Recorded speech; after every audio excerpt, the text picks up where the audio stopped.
Meu nome é Raquel Torres, esse trabalho se nomeia a Escola e a Sala de Aula, seus sujeitos e seus processos, né, as reflexões e perspectivas para a atuação como professora, na disciplina de Sociologia da Educação da Universidade Federal de Minas Gerais.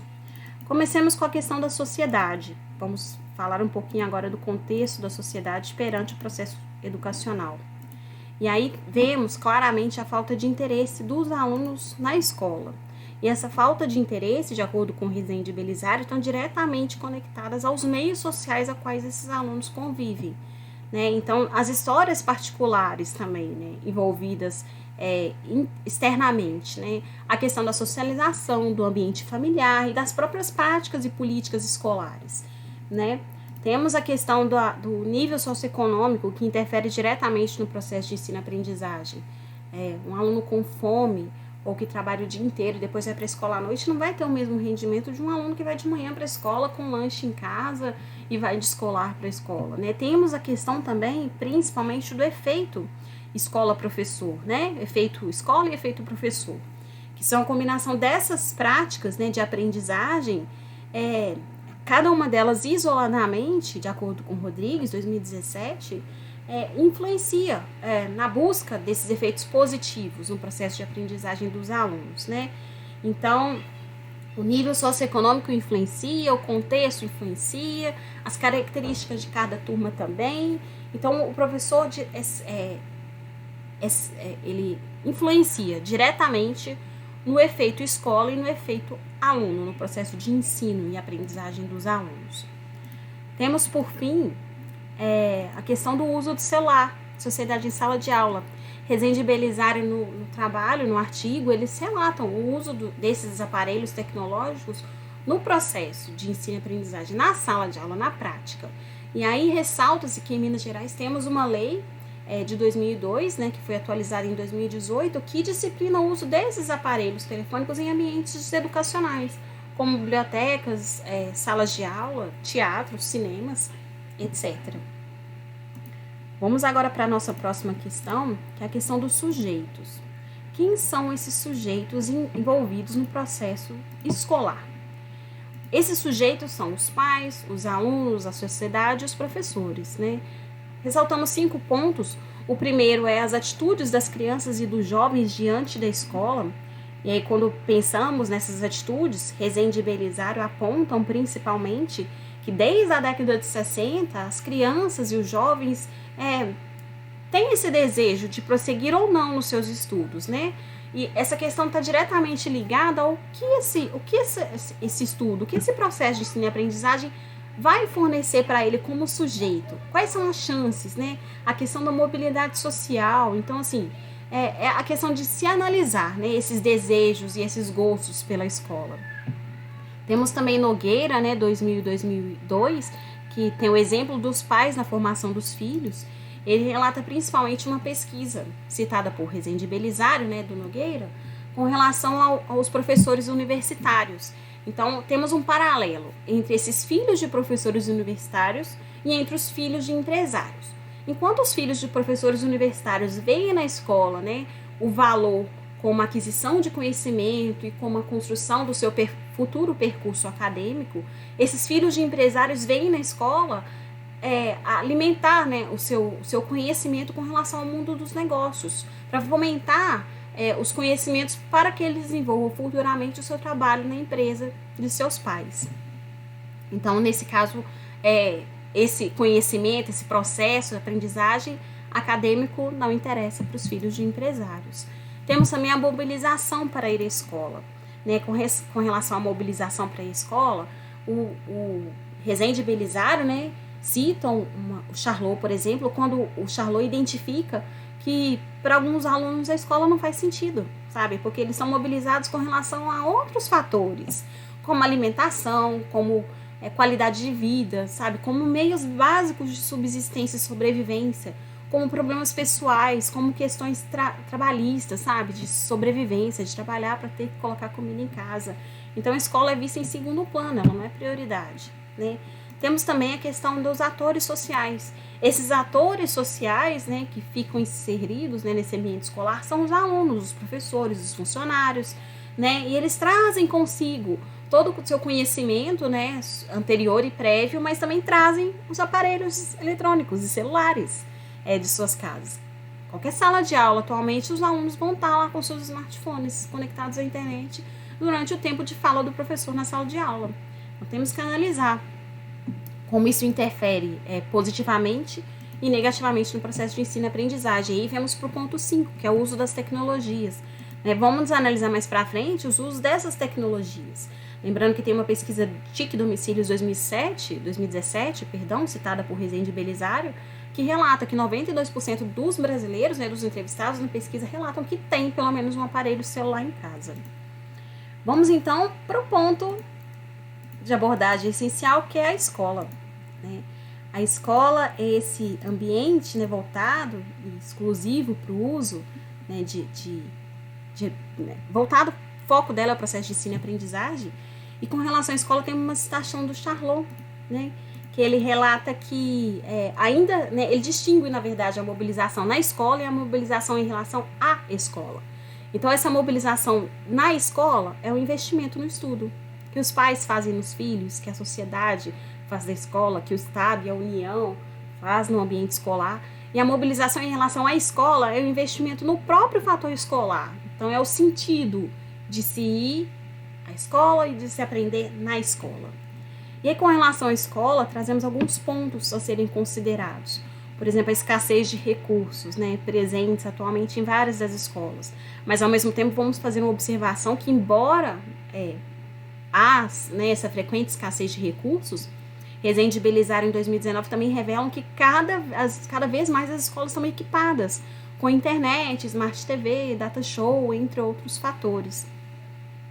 Temos também a questão do uso da internet e dos smartphones na escola. Essa pesquisa exemplar do Rezende e Belisário revela e aponta, por exemplo, uma pesquisa da TIC Educação 2017, que 97% dos alunos usam o celular para acessar a internet. E essa pesquisa é feita com alunos do 5º, 9º ano ou ensino médio. Temos também a questão da dificuldade da escola de ser atrativa. Rezende e Belisário citam isso, a dificuldade da escola de se fazer atrativa para os alunos. As tensões entre as culturas juvenis, as culturas da juventude, da infância, da primeira infância e da segunda infância, com relação à cultura escolar. A cultura, às vezes, escolar é na caixinha, padrão, metódica. Temos também a questão do sentido da escola e da falta de interesse. A falta de interesse já vimos anteriormente, que é a questão da escola para alguns desses alunos ser subjetiva, Isso é uma questão, às vezes, envolvida no ambiente familiar. Só que aí, Rezende e Belisário, em 2019, reforça que desde os campos de estudo da sociologia educacional tem se demonstrado que a escola é construída, sim, por sujeitos, ela é construída no ambiente escolar, mas ela também está diretamente ligada às relações sociais e, consequentemente, ao seu processo de socialização. A escola é feita para ser um ambiente de socialização, principalmente quando leva-se em consideração a escola infantil.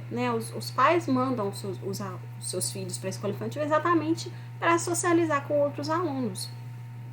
E temos, por último, a questão do sentido da escola. Rezende e Belisário, em 2019, citam Charlot, que ele diz que se um aluno não vê sentido na escola, ele não vai estudar, ele só vai se deixar levar pelos seus colegas, E aí, esse sentido da escola, ele é construído pelo aluno, pela sociedade e pela própria escola, A criança tem que ver sentido em estudar e em frequentar o ambiente escolar.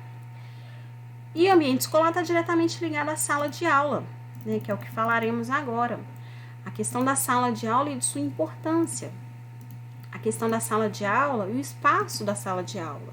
Então, na questão do espaço de sala de aula, nós temos os usos de celulares, Temos o sentido de aprender, temos as relações sociais exercidas na sala de aula, E aí, com relação aos usos dos aparelhos celulares que falamos anteriormente, nessa própria pesquisa de Rezende e Belisário, ela revela que 92% dos alunos falam que não tem permissão para utilizar o aparelho em sala de aula, inclusive com várias citações de alunos, com vários depoimentos de alunos, inclusive ensinando como burlar, o uso do celular, essa proibição do uso do celular em sala de aula. Temos também a Unesco, com o documento Diretrizes de Políticas para a Aprendizagem Móvel, falando, propondo o emprego dessas tecnologias para ampliar o processo de ensino e aprendizagem.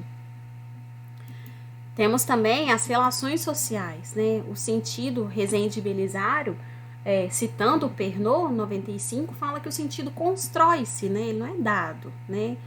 Então, tem que se estabelecer o sentido de construção nas relações sociais, né? E Belisário e Rezende também citam Ferreira, né? Que ele fala a questão do cyberespaço, né? Então, os jovens estão, sim, conectados à internet dentro e fora de aula, né? Inclusive que essa interação com essas mídias pode sim promover sentidos para a escola, né? Podem promover novas formas de lidarem com trabalhos escolares e com exercícios. Ninguém mais hoje consulta a Enciclopédia Britânica impressa com os seus 37 volumes, sabe? Você vai fazer uma pesquisa enciclopédica, você vai consultar a internet, né? Sendo bem realista, né? E bem atual. Temos também a questão dos nativos e imigrantes digitais, né? Nativos são aqueles, né, que já nasceram, né, agora na virada do milênio, então com esse ambiente social e tecnológico bem intrínseco no seu dia a dia. E temos os imigrantes digitais, que são as pessoas de gerações anteriores que têm que desenvolver a fluência de uso desses equipamentos eletrônicos. E temos, por fim, as questões demográficas, que influenciam diretamente, né, no processo de ensino-aprendizagem. Então, as questões demográficas, levando em consideração fatores socioeconômicos, influenciam, sim. A gente vê diariamente, né, e bem fidedigno a questão dos alunos de baixa renda, né, e a questão dos professores, às vezes de atenderem um número enorme de alunos, ou de não entenderem as singularidades desses alunos perante demais turmas ou demais escolas com contextos diferenciais, né, diferentes. Temos também, citando Rodrigues, né, uma citação de Carnot, 2019, né, que a maioria das salas de aula brasileira, de acordo com essa pesquisa, tem pouca interação entre os professores e os alunos, né? Os alunos basicamente copiam o que está escrito no quadro e não tem quase nenhuma iniciativa para ligar os conceitos aos procedimentos. Temos, por fim, né, citando um outro ponto, a questão do... Está faltando um S nessa citação. Os atos de indisciplina envolvidos no ambiente escolar. Esse fato é relatado por Rodrigues, 2017, que ele fala a questão da indisciplina. Silva também relata isso, né? A questão dos alunos terem esses atos de disciplina diretamente ligados ao fato de sentirem rejeição às regras escolares, sabe? Ou a diferença que os professores tratam alguns alunos ou outros, ou relação a rejeição desses adolescentes perante o contexto educacional. E Rodrigues, ele fala está muito diretamente ligado à forma com que esse professor gerencia a sala de aula, sabe? Como ele organiza, como que ele promove o processo de comunicação entre os alunos e a figura do professor, sabe? Como ele configura as regrinhas da sala de aula, sabe? E as propostas das atividades que ele pretende trabalhar. Temos a citação do Hunt, né, à sua direita, no artigo do Rodrigues, e fala que a postura do professor, sabe, é essencial nesse processo. E aí vamos nos antecipar aos grifos, né, que os professores eficazes respeitam seus alunos, sabe? Os professores eficazes usam o tempo destinado à aula, sabe? Oferecem aos seus alunos as oportunidades deles participarem do processo de autoaprendizagem, de autoconhecimento. Eles respondem aos alunos de forma positiva, mesmo quando há um erro. Então, estabelece as regrinhas para a sala de aula, sabe? E tratam os alunos de forma justa e equitativa. Então, esses seriam os professores altamente eficazes. E temos também a questão do trabalho em grupo, das trocas de ideias, das interações, da marginalização do professor perante esses alunos. E aí Rodrigues cita que às vezes um ou mais alunos se sentem marginalizados pelos professores, porque ele às vezes percebe que o professor trata diferente outras turmas da escola, ou as interações na sala de aula são diferenciais. E aí nesse tipo de turma o professor não vai conseguir promover um resultado positivo, né? Vai ser um pouco mais complicado e mais difícil.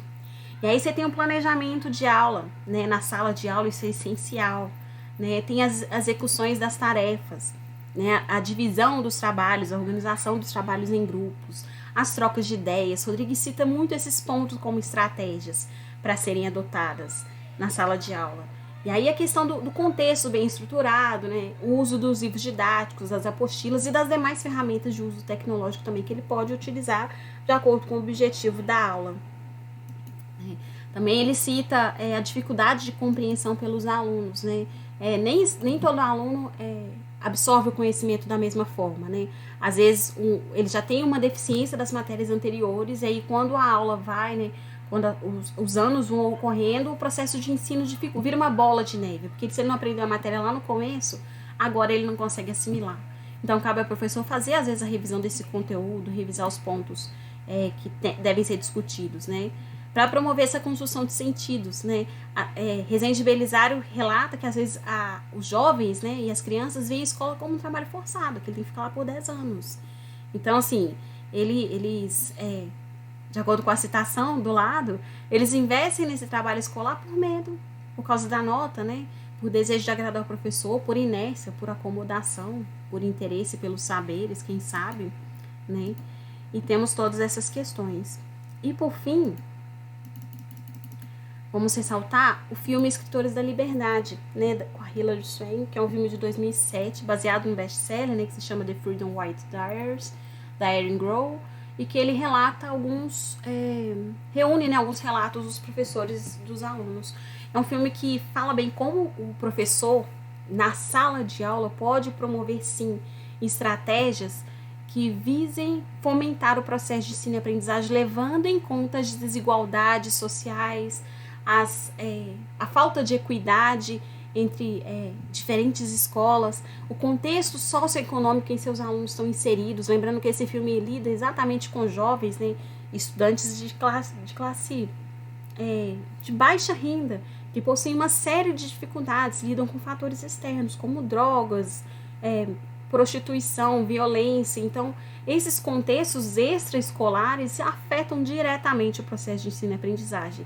E a professora, interpretada pela Hilary, ela consegue compreender essas individualidades dos seus alunos e trabalhar com pautas que envolvam o contexto social deles para aproximar a teoria da prática, no caso, no contexto literário.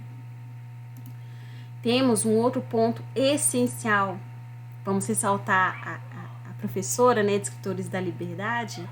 E aí vamos para o ponto essencial, que é o professor, né? Este agente, né, de conhecimento e que está diretamente envolvido no processo de ensino e aprendizagem. E aí, com relação ao professor, temos que ter em vista, né, temos que discutir a questão das práticas pedagógicas, né, que são esses modelos, né, que embasam as histórias escolares, né?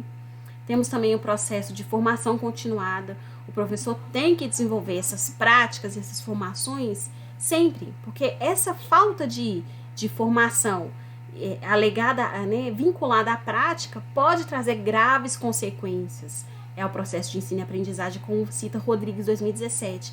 Ele fala que, abre aspas, o professor deveria apresentar uma base sólida, tanto dos conteúdos da sua especialidade, quanto as diferentes abordagens pedagógicas que propiciem a criação de um ambiente de aprendizagem significativa. Fecha aspas.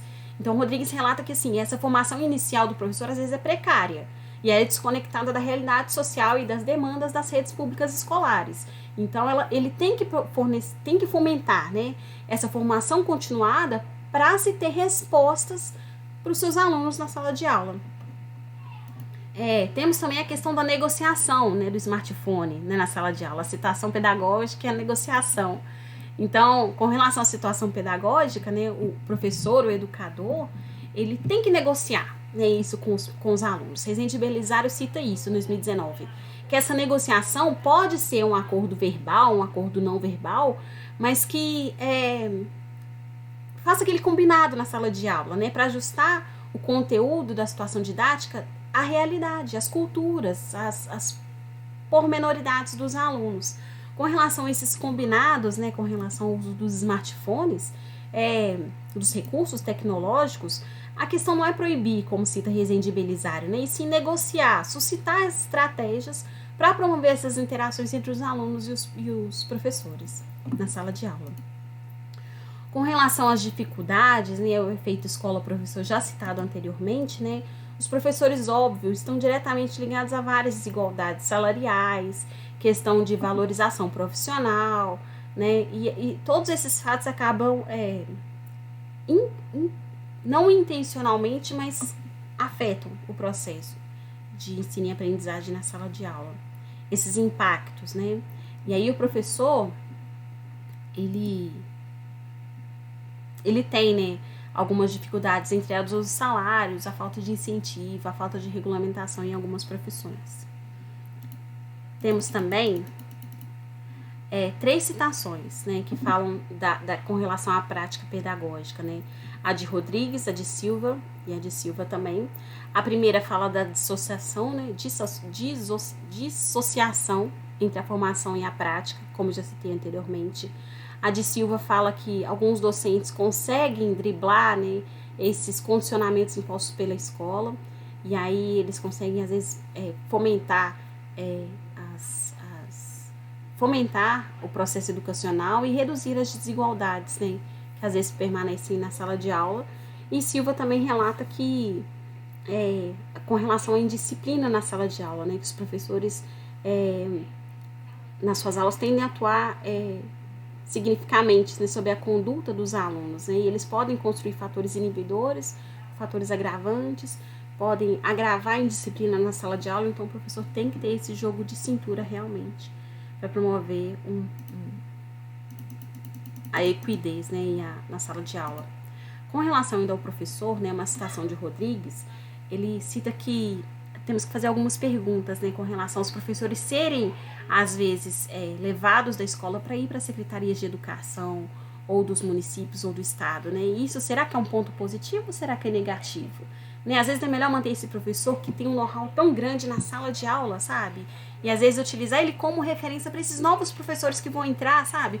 Com a questão do coach, né, dele promover, disseminar o processo de sucesso na sala de aula, né? E não simplesmente abandoná-la e ir para outro setor. Com relação ao professor, né, essa bonequinha fala assim, que é muito fofinho, que o Rodrigues cita, que são esses estudos, né, que têm buscado comprovar que os professores altamente eficazes, né, provocam impactos nos estudantes, de acordo com a qualidade docente, né? E por fim, com relação aos professores, temos a citação do Lenov, né, de acordo com o artigo do Rodrigues, que os professores das escolas públicas, né, eles lidam com alunos nascidos em situação extrema de pobreza, né? E aí, através do livro, né, Teach Like a Champion, ele promove 49 técnicas, né? Lemov, né, promove 49 técnicas para serem usadas pelos professores. E dentro dessas técnicas estão planejamentos, né, com relação ao rendimento escolar, a estrutura das aulas, o desenvolvimento dos alunos nas aulas, né, a criação de uma forte cultura na sala de aula entre os sujeitos envolvidos no âmbito educacional e a manutenção das expectativas e dos comportamentos, principalmente relacionados ao processo de confiança dos alunos perante ao professor e ao contexto educacional. E por fim, temos o papel da sociedade, né, frente a esse contexto, levando em consideração o papel do professor durante a sociedade, né. Temos também as questões econômicas e sociais dos alunos que influenciam diretamente o papel da escola, né? Qual é o papel da escola perante o professor? A escola incentiva o professor, né? Classifica ele, né? Dá o valor agregado que ele merece, né? Temos a questão também econômica da escola, que influencia. Então, as escolas com as maiores verbas podem fomentar estratégias para facilitar o processo. E o papel do professor, né? Principalmente, Rodrigues cita, né, que essas técnicas do Lemov, né? Rodrigues também cita Goen, né, que fala que os professores precisam dessa regulamentação, né, para atrair bons profissionais para a escola, né, porque os professores têm a questão de existir poucos incentivos salariais, né, para ele se tornar um professor que desenvolva sua carreira dentro do ambiente escolar. Rodrigues também cita Newton, né, que é de acordo com uma pesquisa que diz que os professores que ensinam a alunos mais desfavorecidos recebem avaliações de desempenho inferiores, sabe? Ao mesmo tempo que esse professor ensinando alunos mais favorecidos vai receber uma avaliação melhor. Mas isso interfere diretamente no autoavaliação, né, no desempenho do professor. Porque, afinal, é esse professor, citado ainda por Rodrigues, que incorpora a prática, né, ao aumento da aprendizagem desses alunos. Né, e ele se torna um instrumento valioso na escola e no ambiente escolar. Temos a dificuldade dos alunos, já citados anteriormente no trabalho, as dificuldades que ele já leva. Eu era horrível em matemática, e sim, isso começou no 6º ano. Quando chegou no 7º, eu não sabia matéria, no 8º eu não sabia, no ensino médio piorou. Então, assim, vira aquela bola de neve, né? Ele começa com um processo de ensino e aprendizagem super fraco, onde o professor não vê a dificuldade dele, e lá na frente ele não consegue recuperar, né? Tem escola e educação, né? Elas são políticas. A educação é uma política, e é diretamente ligada ao ambiente político, realmente, nacional. As escolas são políticas, tanto que, assim, os governos anteriores e o próprio governo atual, ele decide se ele vai investir ou não nas políticas públicas, né? Vemos diversas ações como as ações de incentivo ao professor, as avaliações de aprendizagem dos alunos, como o ENAD, por exemplo, na educação superior, que avaliam, que dão nota para o processo. Mas as avaliações diferentes e as notas diferentes, será que estão diretamente ligadas à identidade da escola, né, ao processo, né, a questão das verbas, as verbas são as mesmas, o processo é o mesmo, as notas seriam as mesmas, a questão do incentivo salarial aos professores, isso, todos são fatores que temos que analisar. Por fim, temos agora as referências bibliográficas do trabalho, podemos citar principalmente quando a gente fala do processo de ensino-aprendizagem, citar Bourdieu, né, que ele fala que a escola deveria ser um instrumento de libertação, né, em relação à origem social. Ou seja, a escola deveria, sim, fomentar a mobilidade social, mas, na verdade, ela acaba se tornando um veículo de conservação das hierarquias sociais. Isso que o ensino, embora as políticas públicas falam da equidade das disciplinas, né, para os alunos, a escola não é a mesma da rede pública e a rede privada. Às vezes as próprias escolas públicas diferem no seu próprio processo de ensino-aprendizagem, mesmo elas estão às vezes imbuídas no mesmo contexto escolar, mas o contexto social é diferente e econômico é diferente. E aí, por fim, vamos com a citação do nosso querido Paulo Freire, que ele diz que ensinar não é transferir conhecimento, mas criar as possibilidades para a sua própria produção ou sua construção. Muito obrigada.